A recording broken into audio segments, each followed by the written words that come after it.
When we talk about a narcissist being in crisis mode, I want to slow this down right away, because people often misunderstand what that word crisis actually means in this context. For most of us, a crisis is about grief, loss, fear, sadness, or genuine vulnerability. It's about something hurting deeply, and we feel overwhelmed because we don't know how to cope. For a narcissist, a crisis is something very different. A narcissistic crisis is not about pain in the way you experience pain. It's about threat. It's about danger to their sense of self, their image, their control, and their access to validation. At the core of narcissism is a fragile self-esteem that is propped up by external reinforcement. Admiration, attention, obedience, status, being seen as special, this is the fuel. When that fuel is steady, they may look confident, charismatic, even calm. But when something disrupts that supply, when the mirror cracks or the applause fades, their internal world starts to destabilize very quickly. That destabilization is what we call crisis mode. A narcissist's sense of self is not internally anchored, it's outsourced. So when a relationship ends, when someone sets a boundary, when they are exposed, criticized, ignored, or replaced, it doesn't just feel disappointing, it feels annihilating. It feels like their very existence is being questioned. That's why the reaction is so intense, so outsized, and often so confusing to the people watching it unfold. One of the biggest misconceptions I see is people saying, but they don't seem sad, or they don't seem heartbroken, or they moved on so fast. That's actually the point. A narcissistic crisis is not marked by reflective sadness or mourning. It's marked by panic, rage, shame, and urgency. Shame is especially important here. Narcissistic individuals have an extraordinarily low tolerance for shame. Even the smallest hint that they are flawed, replaceable, or not in control can feel unbearable. Crisis mode is often the desperate attempt to outrun that shame. When a narcissist enters crisis mode, it usually means one or more of their core illusions has been threatened. The illusion that they are superior, the illusion that they are indispensable, the illusion that they are always wanted, the illusion that they are immune to consequences. Once those illusions crack, they don't sit with it. They can't. Instead, they externalize. They project, they blame, they attack, or they perform vulnerability if that seems like a more effective strategy. And this is where people get pulled in. Because from the outside, a narcissistic crisis can look dramatic, it can look emotional, it can look desperate. You might hear things like, I've never felt like this before, or I'm losing everything, or I don't know who I am without you, or you're the only one who understands me. That language can sound deeply human, it can sound like pain. But the motivation underneath it is not about connection or healing. It's about restoring equilibrium. It's about getting the supply back online. Another key thing to understand is that narcissistic crisis is often triggered not by loss alone, but by loss paired with exposure. Being left is bad enough. Being left and having others know about it is worse. Being criticized privately can be tolerated. Being criticized publicly can be intolerable. Aging, financial instability, professional failure, or losing social relevance can all trigger crisis because they challenge the story the narcissist tells themselves and the world about who they are. There's also a biological component, air that matters. Narcissistic individuals often operate in a heightened threat response when their identity is challenged. The nervous system goes into fight or flight, but without the moderating influence of empathy or accountability.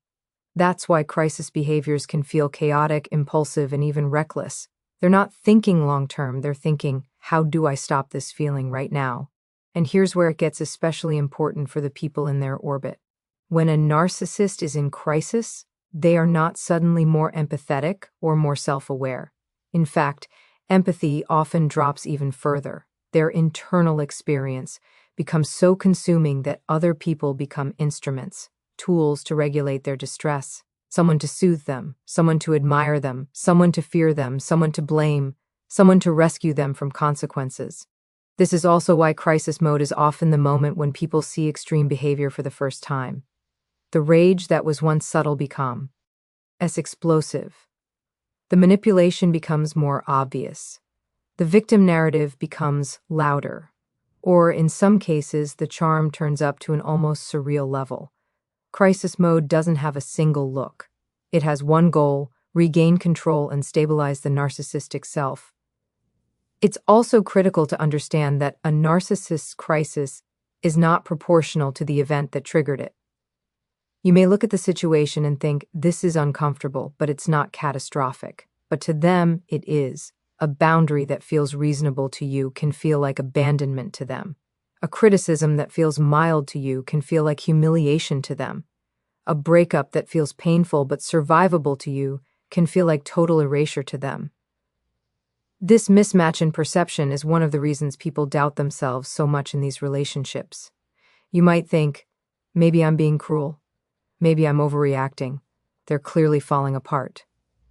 But what you're witnessing is not fragility in the way we usually mean it's ego injury.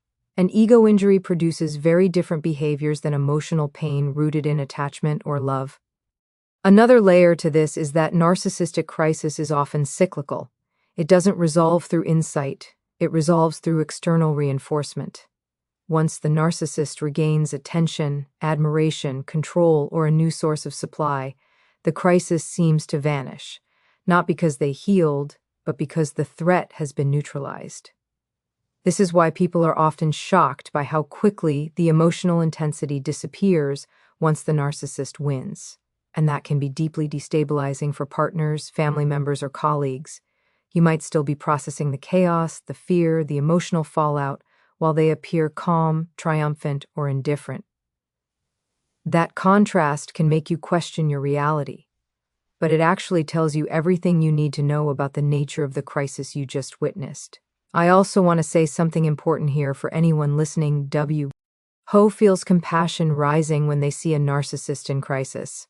Compassion is not a flaw, it means you're human, but compassion without clarity is dangerous. Understanding what a narcissistic crisis truly is helps you avoid mistaking intensity for intimacy, desperation for growth, or collapse for accountability. A narcissist in crisis is not confronting their patterns, they are confronting the possibility of losing their supply. And those are not the same thing. One leads to insight and change, the other leads to escalation and manipulation. So when you hear someone say, they're at rock bottom, or this is their wake-up call, I want you to pause. Rock bottom only matters if someone can look inward.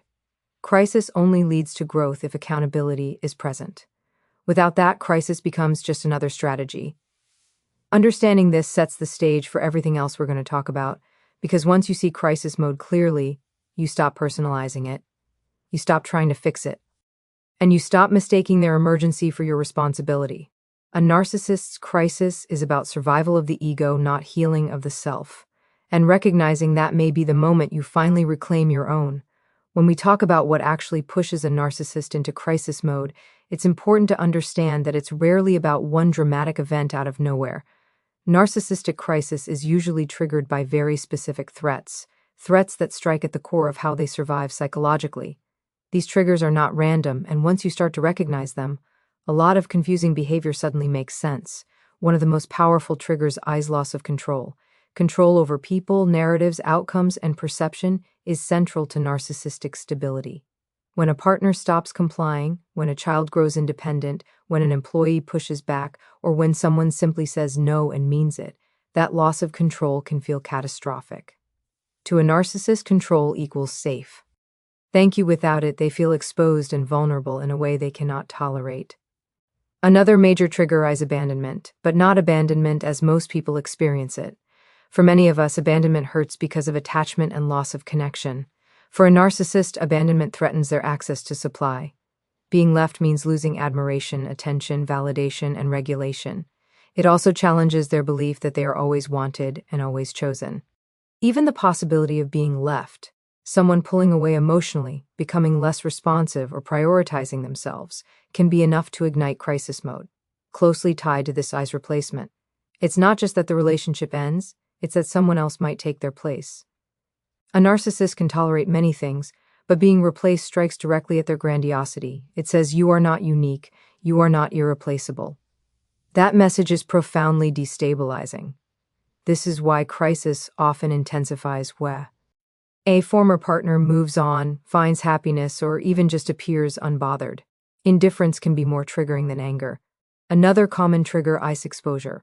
Narcissists work very hard to curate an image, competent, kind, successful, victimized, admirable, or misunderstood. When that image is threatened, especially publicly, crisis mode can activate instantly.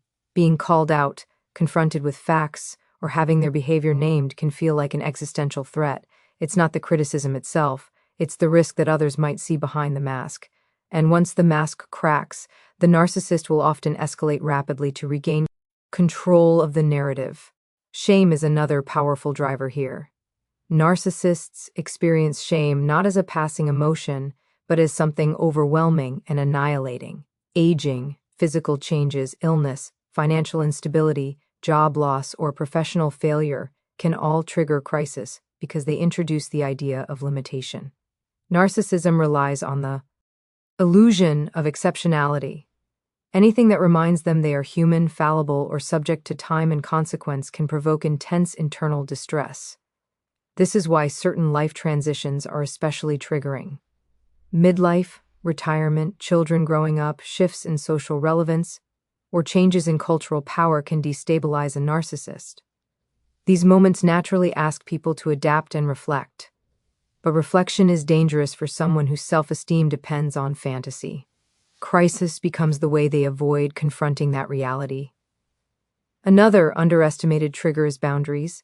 Healthy people see boundaries as neutral or even necessary. Narcissists often experience boundaries as rejection or punishment.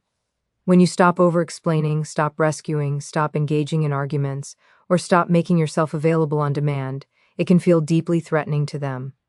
Boundaries disrupt access, and disrupted access equals danger in the narcissistic mind. What's important to understand, is that many of these triggers may look small or reasonable to an outside observer. A simple "I'm not okay with this anymore," or "I need space," or "this behavior isn't acceptable," can provoke an extreme reaction. This is because narcissistic crisis is not about the event, it's about what the event symbolizes. It symbolizes loss of dominance, loss of admiration, or loss of identity. Another significant trigger is irrelevance. Being ignored, overlooked, or outgrown can be deeply destabilizing. Narcissists often need to be central to conflict, central to success, central to attention. When they sense that they no longer matter as much, or that people are thriving without them, crisis can emerge. This is why silence, disengagement, and emotional detachment can provoke more escalation than confrontation ever did. There's also a very real comparison trigger. Seeing others succeed, be admired, or receive attention, especially people they once controlled or dismissed, can activate crisis. Envy plays a major role here. Narcissistic envy is not quiet or reflective. It's agitated, resentful, and often followed by attempts to devalue or sabotage. It's also worth noting that narcissistic crisis can be triggered by internal emptiness. Even without an external event, periods of boredom, lack of stimulation, or diminished supply can lead to destabilization. When the distractions fade, the emptiness underneath becomes louder. Crisis behaviors can emerge simply to avoid sitting with that internal void. What ties all of these triggers together is this: they challenge the narcissist's ability to regulate their self-esteem externally. Once that regulation is threatened, the system starts to wobble, and when it wobbles, the narcissist doesn't slow down. They speed up, they scramble, they react.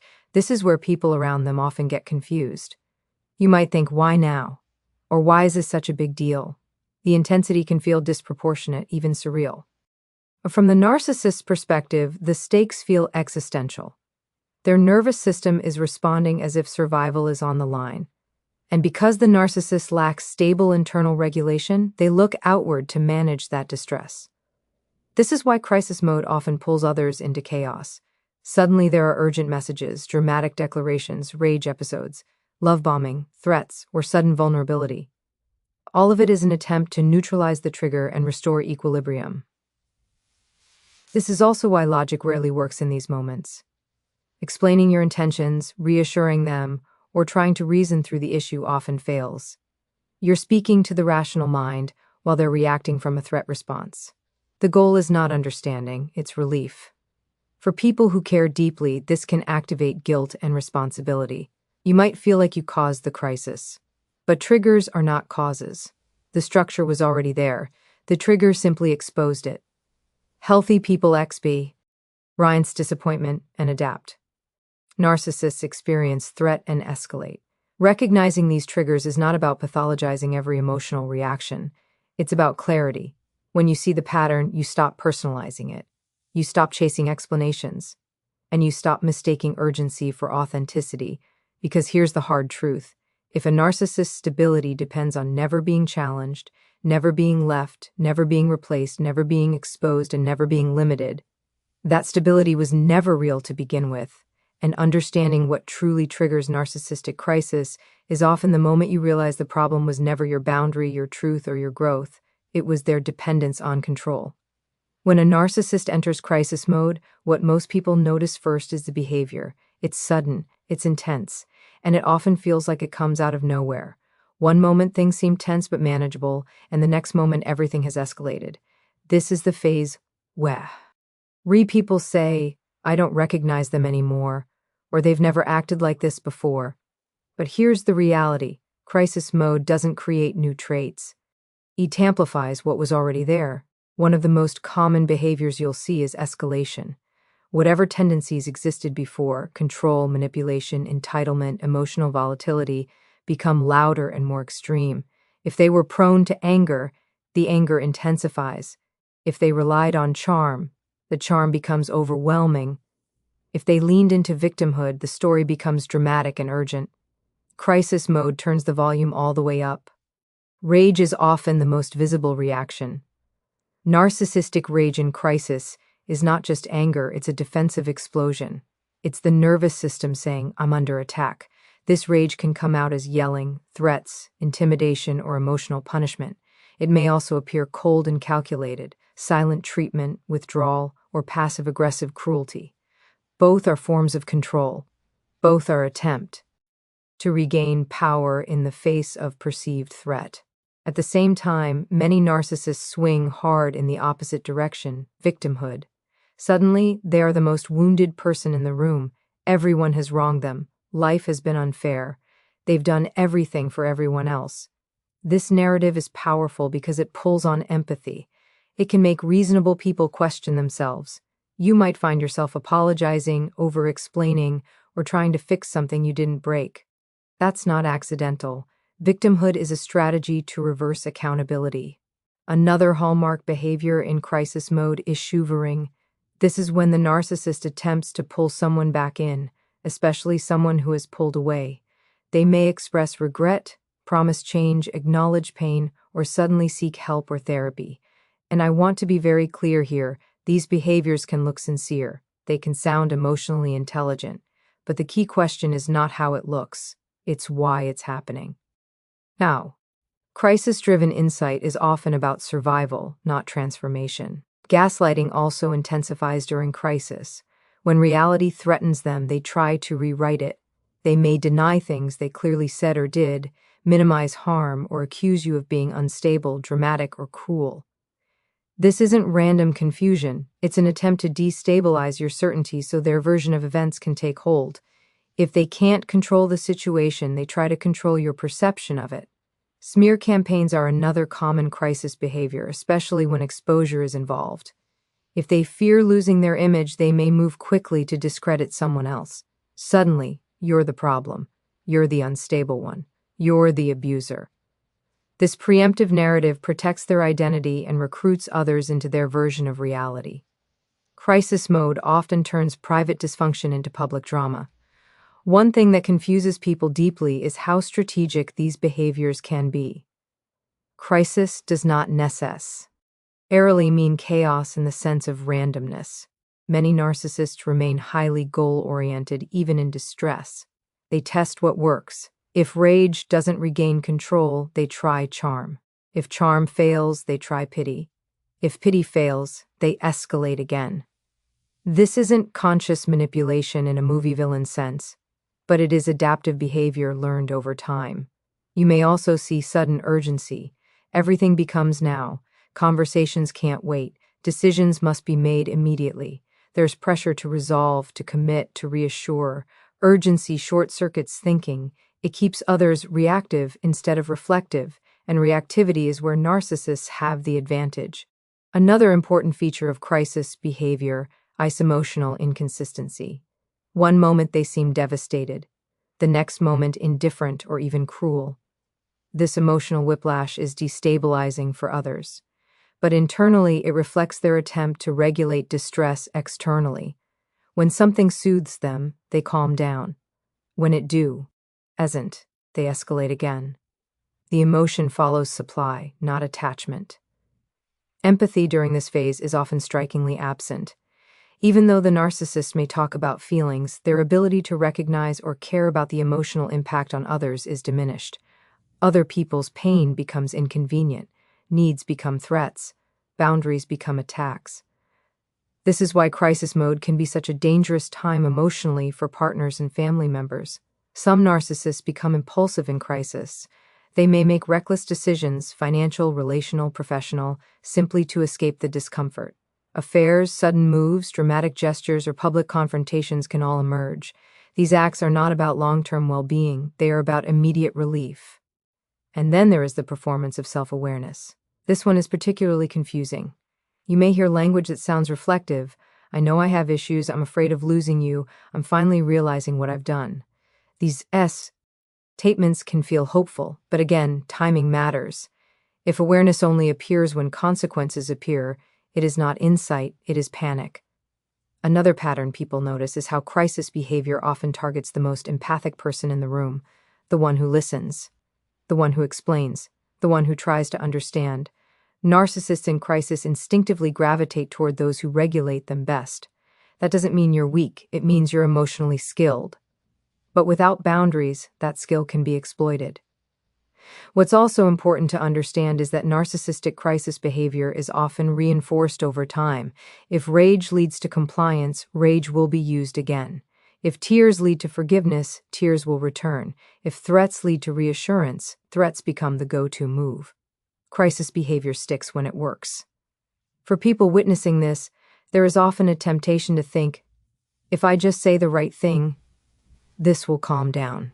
And sometimes it does, temporarily. But achieved through self-abandonment is not resolution, it's delay, and delay often leads to a more intense cycle later. One of the hardest things to accept is that crisis behavior can coexist with moments of warmth, humor, and connection. That doesn't invalidate what you're seeing, it actually explains why these dynamics are so hard to leave. The contrast keeps you hooked, you keep waiting for the calm version to stay. But crisis mode doesn't resolve through reassurance or sacrifice. It resolves when the narcissist either regains control or loses access altogether. That's the uncomfortable truth. So if you found yourself thinking, why is everything so extreme? Or why does it feel like I'm constantly putting out fires? Understand this. You're not witnessing love under stress.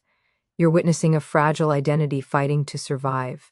And once you recognize that, you stop asking how to calm the storm and start asking whether you should be standing in it at all when a narcissist is in crisis mode. One of the most important things to understand is that this is often the most dangerous phase for the people around them. Not necessarily physically, but emotionally and psychologically. And I use the word dangerous very deliberately here, because when their internal world is collapsing, the fallout doesn't stay contained inside them. It spills outward, and it lands on the people closest to them.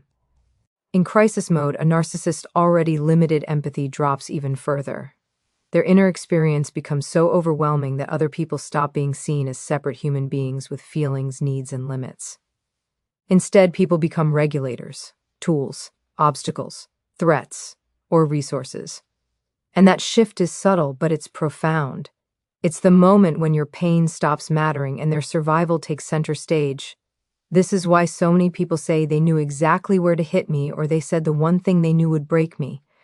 That's not accidental. Narcissists often have an acute awareness of others' vulnerabilities, not to protect them, but to leverage them. In crisis mode, that awareness is weaponized. They may bring up old wounds, insecurities, traumas, or fears, not because they're trying to resolve anything, but because destabilizing you helps stabilize them. Another reason this phase is so harmful is the intensity of emotional pressure. Everything becomes urgent. Conversations can't wait. Decisions must be made immediately. You're told that if you don't respond, don't help, don't reassure, something terrible will happen. That urgency hijacks your nervous system. You stop thinking clearly. You start reacting. And reactivity is exactly where narcissistic dynamics thrive. For many people, this triggers a powerful rescue response. You might feel responsible for calming them down, fixing the situation, or preventing things from getting worse, especially if you're empathic, conscientious, or trauma-conditioned to manage other people's. Emotions crisis mode can pull you right back into patterns you worked hard to break. You might abandon your own boundaries, minimize your needs, or silence your intuition just to restore peace. And here's the painful part. That peace is usually temporary. Because the calm that follows is not resolution, it's regulation. The narcissist feels better because you absorbed the distress, but the underlying dynamics haven't changed, and once the next trigger appears, the cycle begins again, often with more intensity. Crisis mode can also increase manipulation around guilt and fear. You might hear things like, "Look what you're doing to me," or "If you really cared, you wouldn't do this," or "I can't survive without you." These statements are incredibly powerful because they frame you as the cause of their distress and the solution to it at the same time. That double bind keeps you trapped. If you stay, you're sacrificing yourself. If you leave, you're painted as cruel. For children of Narcissists, this phase can be especially damaging. Children don't have the cognitive or emotional tools to contextualize what they're seeing. When a parent is in crisis mode, the child often becomes the emotional caretaker. They learn early that their role is to soothe, appease, and stabilize the adult. This can wire a lifelong pattern of hypervigilance, people-pleasing, and self-erasure. In romantic relationships, crisis mode often deepens trauma bonding. The intensity, the fear of loss, the dramatic swings between closeness and conflict, all of it floods the nervous system. The relief that follows a crisis can feel like love, even though it's really just the absence of threat. Over time, your body can start to crave that cycle, mistaking survival for connection. Professionally, a narcissist in crisis can create toxic environments. Blame increases, scapegoats emerge, accountability disappears. People may be thrown under the bus to protect the narcissist's image. If you work with or for anyone like this, you may find yourself questioning your competence, your memory, or your worth, even when the facts don't support that doubt. Another often overlooked danger is how crisis mode erodes your sense of reality. Gaslighting becomes more intense. Narratives shift quickly. What was true yesterday is denied today. You may start documenting conversations, second-guessing yourself, or asking others for validation just to feel grounded. Living in that state for extended periods can profoundly impact mental health. And then there's the isolation. Narcissists in crisis often work to separate people from support systems. Friends, family, therapists, anyone who might offer perspective becomes a threat. You may be told others don't understand, are against you, or are poisoning the relationship. Isolation makes you more dependent, and dependence makes you easier to control. What makes this phase especially confusing is that it can include moments of apparent vulnerability, tears, confessions, expressions of fear or emptiness. These moments can feel deeply human, and they can stir compassion. But vulnerability without accountability is not intimacy, it's exposure without repair. And when vulnerability is used to bypass boundaries, it becomes another form of manipulation. It's also important to recognize how crisis mode impacts your body, not just your emotions.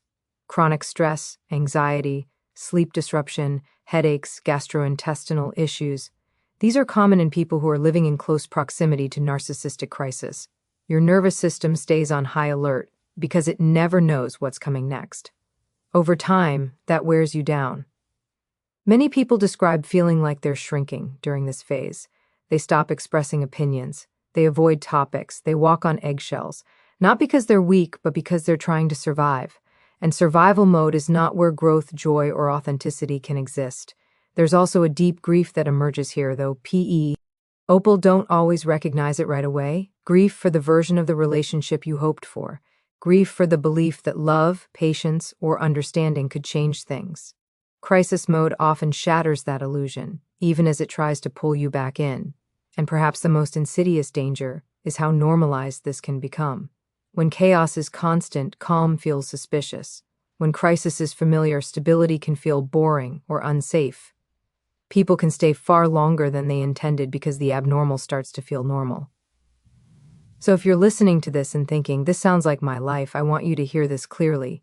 Feeling overwhelmed, exhausted, confused, or diminished around someone in crisis mode is not a personal failure.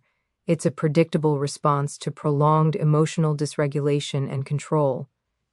The narcissist crisis is not a shared emergency. You are not required to set yourself on fire to keep someone else's ego warm. And no amount of love, sacrifice, or LF abandonment will stabilize a system that depends on your instability to function. Understanding why crisis mode is so dangerous isn't meant to scare you. It's meant to wake you up. Because once you see the cost clearly, you stop asking how much more you can endure, and you start asking what it would take to protect yourself. And that shift, from managing their chaos to honoring your safety, is often the beginning of your freedom. One of the most powerful myths people hold on to when a narcissist enters crisis mode is the idea that this is finally the moment that will lead to change. This is the moment people pin their hope on. They say things like, they've never been this scared before, or they've hit rock bottom, or this finally woke them up. And I understand why that belief is so tempting. When you've invested time, love, energy, and pieces of yourself into someone, hope can feel like the only thing keeping you going. But this is where clarity matters more than hope. Crisis mode can look like growth, but most of the time, it isn't. And the reason it's so confusing is because some of the outward behaviors overlap. You might see tears for the first time. You might hear apologies that sound sincere. You might hear language about childhood wounds, fear of abandonment, or awareness of patterns. They might agree to therapy. They might say, I don't want to be like this anymore. On the surface, it can feel like a breakthrough, but timing tells the truth. When accountability only appears after consequences appear, we're not looking at insight, we're looking at panic.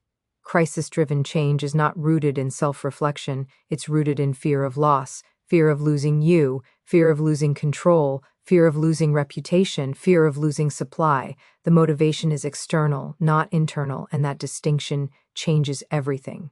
True change is slow, it's uncomfortable, it's consistent even when no one is watching. Crisis mode behavior, on the other hand, is urgent ND performative.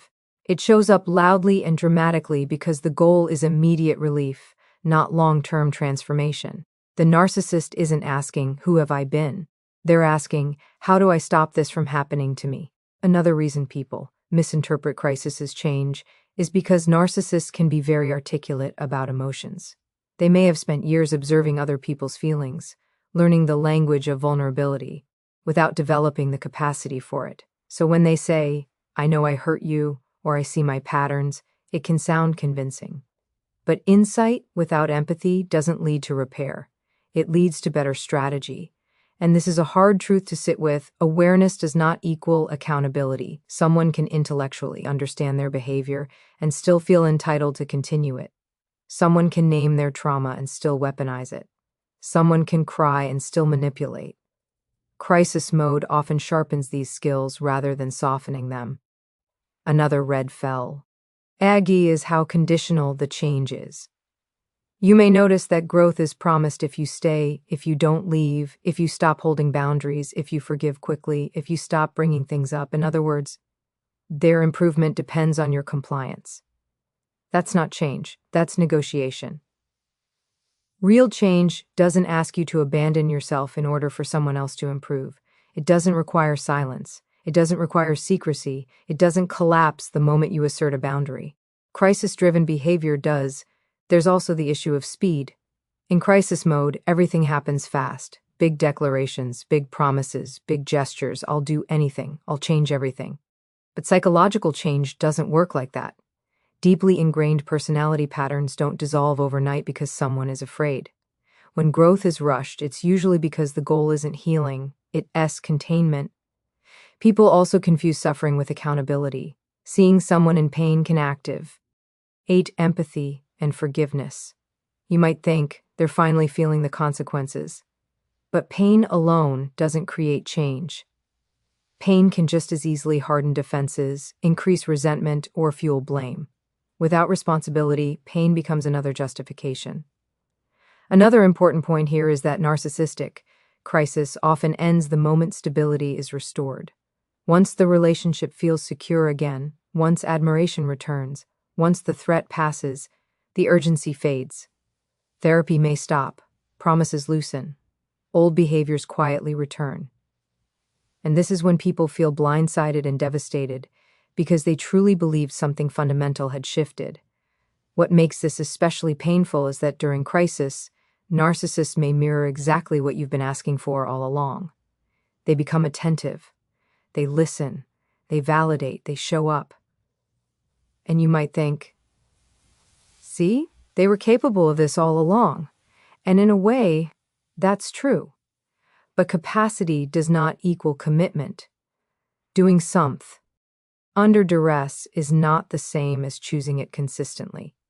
There's also a subtle power dynamic at play. If their crisis-driven change pulls you back in, it reinforces the belief that emotional collapse works. That fear, desperation, or self-destruction will be met with rescue. Over time, this can actually deepen the cycle, making future crises more intense. This is why so many people describe feeling like they're on an emotional roller coaster. Every low point comes with renewed hope. Every reconciliation feels like a reset. But the baseline never truly changes. The relationship just oscillates between chaos and calm starts to feel like success. It's also important to acknowledge how hard it is to let go of the idea that crisis equals awakening. Movies, stories, even recovery narratives teach us that people change when they hit bottom. And some people do.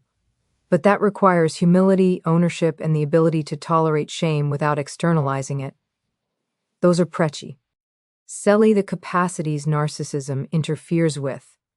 So when people ask, can narcissists ever change? The honest answer is that meaningful change requires sustained, voluntary accountability over time, often with specialized treatment and without the guarantee of reward. Crisis mode alone does not meet those conditions. Fear is a poor foundation for growth. And here's the part that often hurts the most. Accepting this truth can feel like giving up on someone you loved. It can feel cold or unforgiving. But clarity is not cruelty. Clarity is self-respect. You are allowed to base your decisions on patterns rather than promises. If you're listening to this and thinking, but what if this time is different? I want you to ask a gentler, more grounded question. What evidence supports that? Not what you hope for, not what they say, but what they do consistently when there is no immediate threat. Because real change doesn't need a crisis to exist. And the moment you stop mistaking panic for progress is the moment you stop waiting for someone else to become safe and start choosing safety for yourself. When a narcissist is in crisis mode, the most important shift you can make is moving from trying to manage them to learning how to protect yourself. That sounds simple, but it's actually one of the hardest things people ever do, because most of you didn't get here by being careless or selfish. You got here by being patient, empathic, loyal, and willing to give people the benefit of the doubt. Those are strengths. But in a narcissistic crisis, those same strengths can be used against you if you don't anchor yourself in clarity. The first thing to understand is this: their crisis is not your responsibility. Read that slowly. Feel how uncomfortable it is. If you've been close to a narcissist, you've likely been trained, explicitly or implicitly, to believe that their emotional state is somehow in your hands, that if they're upset, you must have done something wrong. If they're unraveling, you must fix it. But that belief is part of the dynamic, not a truth about you. Protecting yourself begins with emotional detachment. Detachment is not cruelty. It's not coldness. It's the decision to stop absorbing emotional energy that doesn't belong to you. When a narcissist is in crisis, they are often looking for a reaction, any reaction. Anger, reassurance, fear, guilt, urgency, all of those reactions regulate them. Calm, consistency, and neutrality do not. Detachment interrupts the feedback loop. This doesn't mean you provoke or confront. In fact, confrontation during crisis often escalates things. protection looks quiet. Than people expect. It looks like shorter responses, fewer explanations, less emotional disclosure. You stop arguing facts with someone who isn't operating from reality. You stop defending yourself against distortions. Not because they're right, but because engagement feeds the cycle. Boundaries become essential here, and I want to be very clear about what boundaries are and are not. Boundaries are not demands that someone else change. They are decisions about what you will and won't participate in. You don't need their agreement for a boundary to be valid. You don't need them to understand it, and you definitely don't need them to like it.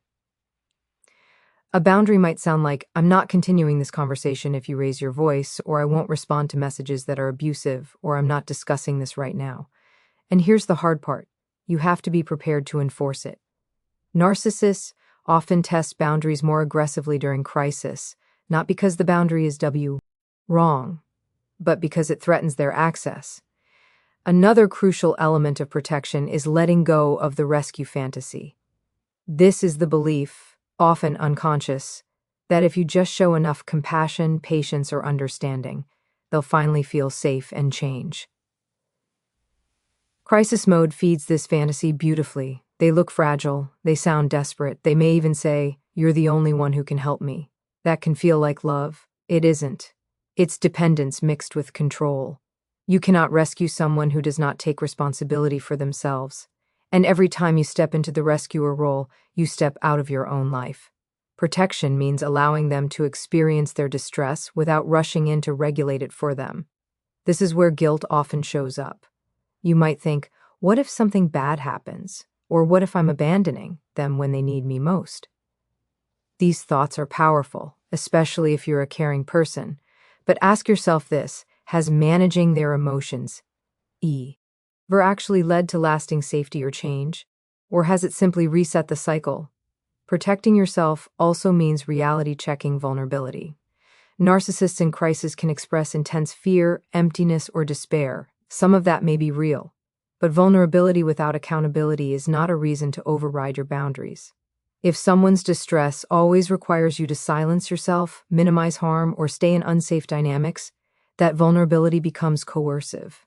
Another form of protection is strengthening your external support. Narcissistic crisis thrives in isolation. When you're alone with their narrative, it's easier to doubt yourself. Talk to people you trust. Work with a therapist who understands personality dynamics. Ground yourself in perspectives that don't minimize your experience. You don't need to explain everything perfectly, you just need somewhere your reality is respected. It's also important to protect your body, not just your mind. Crisis mode relationships are sickly taxing. Sleep disruption, constant vigilance, anxiety, these are signals, not weaknesses. Pay attention to how your body responds around this person. Your nervous system often understands the danger long before your logic catches up. Another protective step is letting go of timing-based hope. Waiting for the right moment to be understood, to be heard, to be treated well can keep you stuck indefinitely. Crisis mode creates the illusion that everything hinges on now. But healthy relationships don't require perfect timing to be safe. If safety only exists when you're quiet, compliant, or endlessly patient, it isn't safety. Some people listening to this are asking a very quiet question: do I need to leave? And I want to be careful here. Protection doesn't always mean immediate departure. Sometimes it means psychological separation. Sometimes it means planning. Sometimes it means reducing exposure. Sometimes it means reclaiming parts of yourself that have gone dormant. What matters is that your life begins to expand again, rather than shrink around someone else's instability. And if you do choose to leave or emotionally disengage, know that narcissistic crisis often intensifies at that point. Not because you're wrong, but because access is being removed. That escalation can make you doubt your decision. This is where clarity matters most. Crisis behavior at the point of separation is not evidence of love, it's evidence of loss of control. One of the most empowering things you can do is stop explaining yourself. Over-explaining is often a trauma response.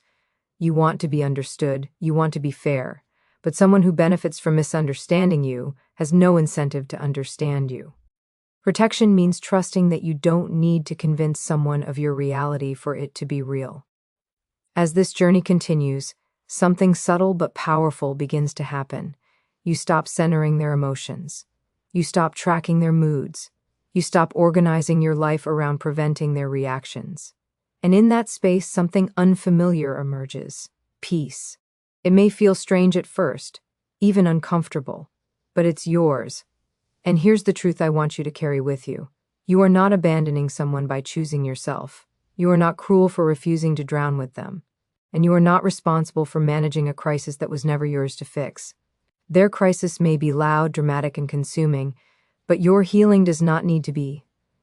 And the moment you stop treating their emergency as your obligation is the moment your life begins to come back online.